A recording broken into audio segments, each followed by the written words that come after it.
और इसी बीच सीधे लिए चलते हैं आपको जम्बारामगढ़, जहां पर वंदे गंगा जल संरक्षण जन अभियान कार्यक्रम को संबोधित कर रहे हैं सीएम भजनलाल शर्मा। हमारे जीवन में कुछ काम ऐसे होते हैं जो इतिहास बनाते हैं, आने वाली पीढ़ी को संदेश भी देते हैं। यह काम आज वही काम प्रारंभ, क्योंकि राजस्थान अगर वास्तविकता में कोई समझने की कोशिश करेगा तो सबसे पहले अगर राजस्थान में आवश्यकता है तो वो पानी की आवश्यकता है, पानी की आवश्यकता है। और आज आपने देखा है इसका 1.5 साल के अंदर पूरे राजस्थान में हमने जो पानी के लिए काम किया है वो आपके सामने है। चाहे वो ERCP की योजना, राम जल सेतु योजना हो, चाहे हमारा यमुना जल का समझौता हो, चाहे इंदिरा गांधी गंगा नहर की 4000 करोड़ रुपए का बजट देके उसको आगे बढ़ाने का काम हो, या देवास स्कीम का शिलान्यास हो, तो आधा पानी उसका अरब सागर में जाता था, आधा हिंद महासागर की तरफ आता था। जो वो काम नहीं आता उसका हमने प्रारंभ किया है कि उसकी टनल और एनीकट बना करके उसका पानी को भी काम में लिया जाए।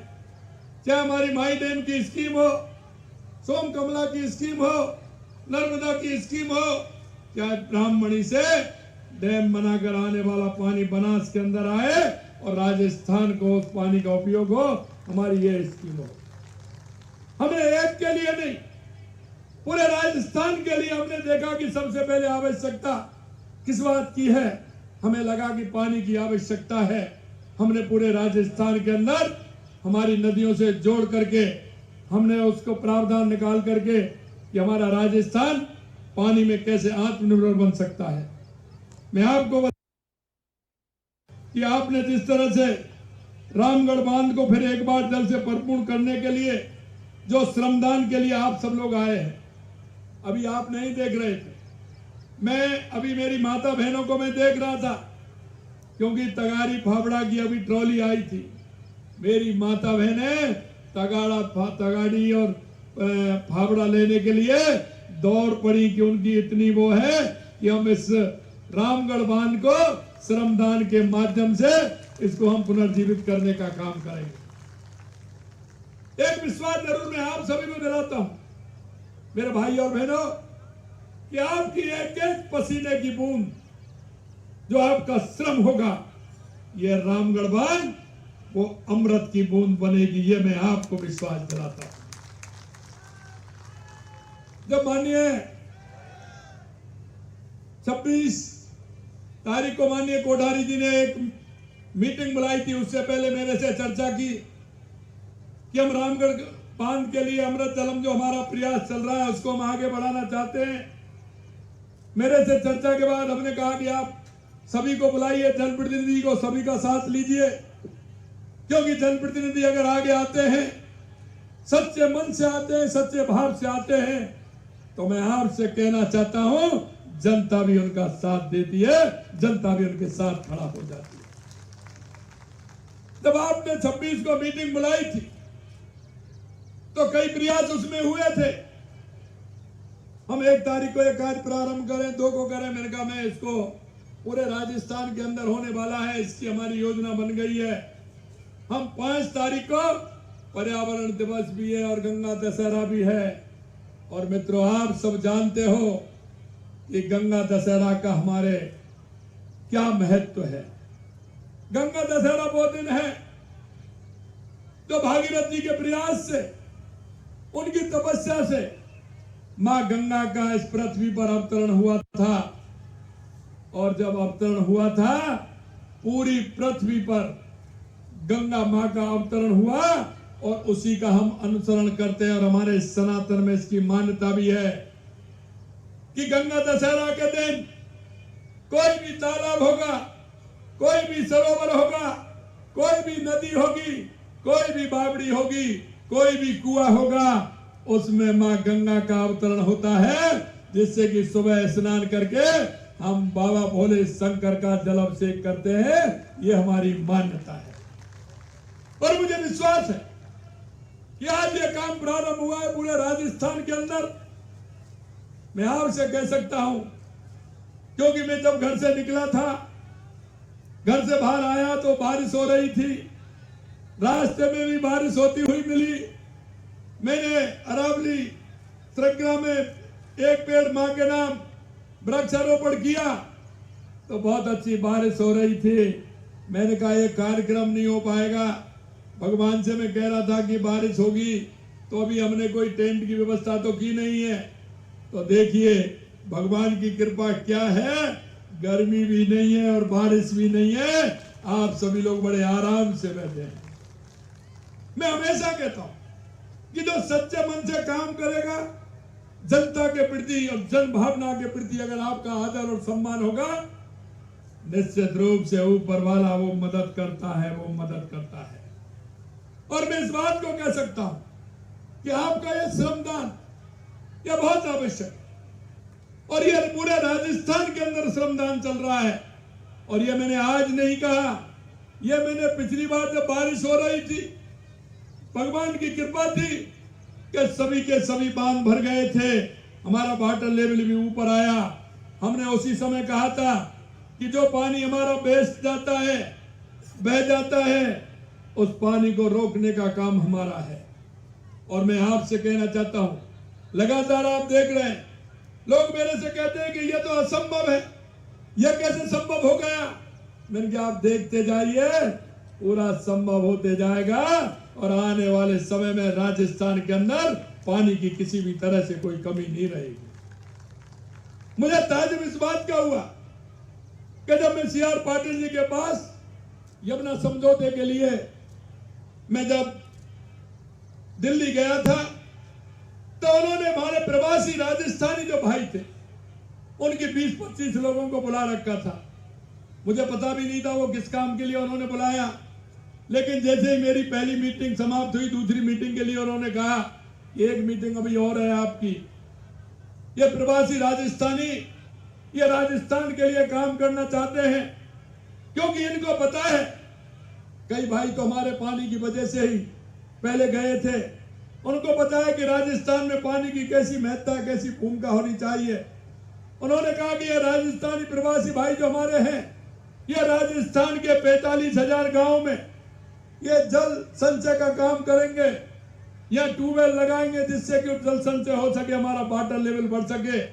जो फालतू में पानी बह करके जाता है उसको किस तरह से संग्रहण करते हुए इस वाटर लेवल को बढ़ाने का काम करेंगे।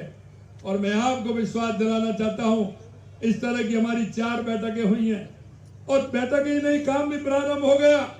एक हमारी बैठक सबसे पहले सूरत में हुई थी, फिर अहमदाबाद के अंदर हुई, एक बॉम्बे के अंदर हुई, एक राजस्थान में सीएमआर के अंदर हुई। और मैं आपसे कहना चाहता हूं, वो मेरे भाई और बहन ऐसे हैं राजस्थानी प्रवासी भाई, किसी ने अपनी 1 मशीन दी, किसी ने 2 दी, किसी ने 3 दी, और लगातार वो अपने परिश्रम का पैसा राजस्थान के उस गांव को, ढाणी को देना चाहते हैं।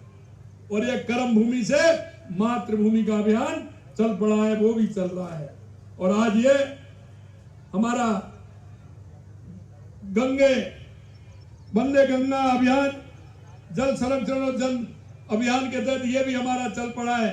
मैं आपसे इतना ही कहना चाहता हूं, इस प्रकृति का संरक्षण करना हम सबका दायित्व बनता है भाइयों। हम सबका दायित्व है कि हम पर्यावरण को किस तरह से ठीक रख सकते हैं। हम हमारे जल का संरक्षण करते हुए कैसे उसको रख सकते हैं, क्योंकि जल है तो कल है, जल का कोई विकल्प नहीं है मेरे भाइयों। जल ही जीवन है, इस अवधारणा को हमें उतारना होगा। और मैं आपसे यही कहना चाहता हूं कि हमारे सरोवर हो, तालाब हो, उसमें जो आपका सहयोग होता है उसका कितना पुण्य मिलता है, क्योंकि उसमें कितने पशु पक्षी उसमें उसका उपयोग करते हैं, और पानी का उपयोग किस तरह से होता है यह राजस्थान वासियों से ज्यादा कोई नहीं जान सकता। इसलिए मेरे भाई और बहनों, मैं आपसे आग्रह करना चाहता हूं कि हमारा श्रम हर क्षेत्र में हो, और अब श्रम के द्वारा हमारे जल संरक्षणों का किस तरह से हम सुनियोजित तरीके से उनको आगे बढ़ाने का काम करेंगे। अंत में मैं इतना कहूंगा कि आज लगातार मेरे कार्यक्रम हैं, और मैं इन्हीं 2-3 बातों को आपको बताना चाहता हूं कि आपका श्रम किसी भी तरह से खाली नहीं जाएगा। वंदे गंगा जल संरक्षण अभियान की हमारा जो ये शुरुआत है, ये आज से हमारे 5 स्थानों पर मैं जाने वाला हूं। आज जैसा संयोग है पर्यावरण दिवस भी है, और मैं आपसे भी कहना चाहता हूं, एक बहुत बड़ी पहल है। पिछली बार हमने कहा था कि राजस्थान के अंदर हम 7 करोड़ पेड़ लगाएंगे, लेकिन मैं धन्यवाद देना चाहता हूं कि हमने 7 करोड़ 35 लाख पौधे लगाए थे, और अब की बार 10 करोड़ पौधे लगाने का राजस्थान ने ठाना है। आपसे यही कहना चाहता हूं, एक पेड़ मां के नाम अवश्य लगाएं, और एक पेड़ मां के नाम ये नहीं कि एक ही पेड़ लगाएं। आप जहां अपने जीवन में जाएं, कहीं भी आप जाएं, एक पेड़ अवश्य रूप से लगाएं और उसकी देखभाल भी करें। और इसी तरह से श्रम के माध्यम से वंदे जल जो संरक्षण अभियान है हमारा, इसको भी आगे बढ़ाते हुए इस काम को बढ़ाएं। हमारे क्षेत्र में कोई भी नदी स्रोत है, जलधारा है, तालाब है, उनकी पूजा अर्चना आज जिस तरह से हुई है, मैं आप सभी को धन्यवाद देना चाहता हूं। और पुणे में पत्रिका समूह के माननीय कोठारी जी को और पूरे परिवार को मैं बहुत बहुत धन्यवाद देना चाहता हूं कि उन्होंने अच्छी पहल ली है, और ये पहल ऐसी है कि ये जन जन के लिए है, और इस पहल को लेकर के हम चलेंगे। तो ये आप रामगढ़ बांध देख रहे हैं, इसका दृश्य भी दूसरा होगा, और इस रामगढ़ बांध से लगने वाला हमारा पर्यावरण अरावली पर्वत श्रृंखलाओं को भी उसका फायदा होगा, हमारे गांव को भी फायदा होगा। और मैं कहना चाहता हूं, इस रामगढ़ बंदे की भी बहुत बड़ी वो है इसका सांस्कृतिक, आप अगर इसको मानोगे तो यहाँ जब, क्योंकि विराट पास में है, विराटनगर के विधायक जी भी हैं, जब यहाँ बाणगंगा के नाम से क्षेत्र जाना जाता है, और ये बाणगंगा आपको पता होगा महाभारत के समय में अर्जुन ने जब भीष्म पितामह को जो पानी की आवश्यकता थी, वो शेष सैया पर थे, तो उन्होंने पानी की आवश्यकता कहा कि उनको पानी की आवश्यकता है, तो कई लोग लेकर के आए। आप देखते हैं कोई सोने के कलश में लेकर के आया, कोई चांदी के कलश में लेकर के आया। भीष्म पितामह जी ने कहा कि मेरे को अगर पानी पिला सकता है तो सिर्फ एक अर्जुन पिला सकता है। और अर्जुन ने जब पृथ्वी पर बाण मारा तो बाणगंगा निकल करके आई और भीष्म पितामह जी की प्यास उसने बुझाई थी। ये बाणगंगा है, इसका अवतरण बैराज से लेकर के हमारे इस क्षेत्र से लेकर के और ये ठेठ गंगा सागर तक जाती है।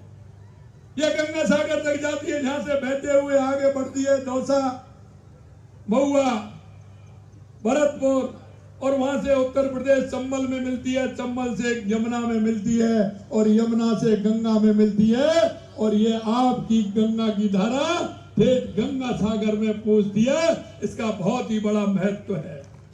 इसलिए आज जो ये कार्य प्रारंभ हुआ है, यह रुकने वाला नहीं है, और मैं आपको विश्वास दिलाता हूं, ये जो हमारी बाणगंगा है, ये अविरल धारा है, ये बाणगंगा है, इसमें रामगढ़ भी भरेगा, पीछे के पिछोला और बांध कौन से वो भी भरेंगे, आगे दौसा में भी भरेंगे, आगे भरतपुर में भी भरेंगे, आगे जाते हुए ये पूरा काम बाणगंगा का होगा। मैं अंत में इतना ही कहूंगा मित्रों, ये बहुत ही पुण्य का कार्य है, और वो मैं इसलिए कहना चाहता हूं कि हमारे पूर्वजों ने जिस तरह से जगह जगह कुआं बनवाए, बावड़ी बनवाई, तालाब बनवाए, अरे मेरे भाइयों, ये राजस्थान तो वो धरती है, ये आप अगर देखोगे तो राजस्थान में ही नहीं, इन्होंने जल संरक्षण के लिए और सनातन संस्कृति के लिए पूरे देश भर में काम किया है, पूरे देश भर में काम किया है। मैं अभी देख रहा था, जब मैं कुंभ में स्नान करने के लिए गया था, तो मैंने देखा कि राजस्थान के कितने मंदिर हैं और कहां हैं। एक भी कोई पवित्र स्थान ऐसा नहीं है जहां राजस्थान का कोई मंदिर नहीं हो, राजस्थान का मंदिर नहीं है। आपने देखा मथुरा वृंदावन राधा रानी का मंदिर बरसाना में, वो राजस्थान का है। अगर आप देखोगे कभी जयपुर मंदिर को, वृंदावन जाकर के, वो सबसे बड़ा उत्तर भारत का मंदिर है, वो राजस्थान का है। आप जाओगे हरिद्वार में देखोगे हर की पौड़ी पर मंदिर राजस्थान का है। आप केदारनाथ जाओगे तो केदार धाम का जो मंदिर है वो राजस्थान का है। आप बनारस जाओगे तो मणिकर्णिका घाट जो प्रमुख घाट माना जाता है वो भी राजस्थान का है। और माँ अन्नपूर्णा जो हमारी माँ अन्नपूर्णा का मंदिर वहां है, अभी तो मंदिर परिसर में वो आ गया है, वो भी राजस्थान का है। और यही नहीं, आप अगर देखोगे जगन्नाथ जी में तो मंदिर राजस्थान का मिलेगा। और अगर आप देखोगे द्वारका में तो वहां भी मंदिर राजस्थान का मिलेगा। जब मैं सूची देखता हूं तो गर्व से सीना ऊंचा हो जाता है कि राजस्थान के हमारे उन पूर्वजों ने किस तरह से जल संरक्षण से लेकर के हमारी संस्कृति को आगे बढ़ाने का काम किया है। इसलिए आज बहुत ही महत्वपूर्ण दिन है और इस महत्वपूर्ण दिन में आप सभी का सहयोग मिलेगा। मैं माननीय हमारे जनप्रतिनिधि से कहना चाहता हूं, डे बाय डे तय कर ले किस दिन हमारा श्रमदान इसमें होगा, हमारे क्षेत्र में भी होगा। हमारे गांव का कोई भी तालाब, कोई भी पोखर ऐसा नहीं लगे कि उसका कोई धनी दोरी नहीं है। हम श्रमदान के माध्यम से उसको भी स्वच्छ करेंगे। स्वच्छ करते हुए वर्षा के पानी को सजोने का काम करेंगे, जिससे कि हमारा वाटर लेवल भी जाए और वाटर लेवल से हमारा पर्यावरण भी ठीक प्रकार से हो। अंत में इतना ही कहना चाहता हूं मेरे भाई और बहनों, आपके माध्यम से मैं सभी से निवेदन करना चाहता हूं, ये काम जन का है और जन की सहभागिता के बिना संभव नहीं है। देश के यशस्वी प्रधानमंत्री नरेंद्र मोदी जी कहते हैं, क्योंकि हम राजनीति के अलावा सामाजिक सरोकार के काम भी हम करते हैं। आपने देखा होगा 2015 को देश के यशस्वी प्रधानमंत्री नरेंद्र मोदी जी ने लाल किले से जब स्वच्छता का कार्यक्रम हाथ में लिया था, कई लोगों ने कहा कि यह प्रधानमंत्री जी का काम है क्या, लेकिन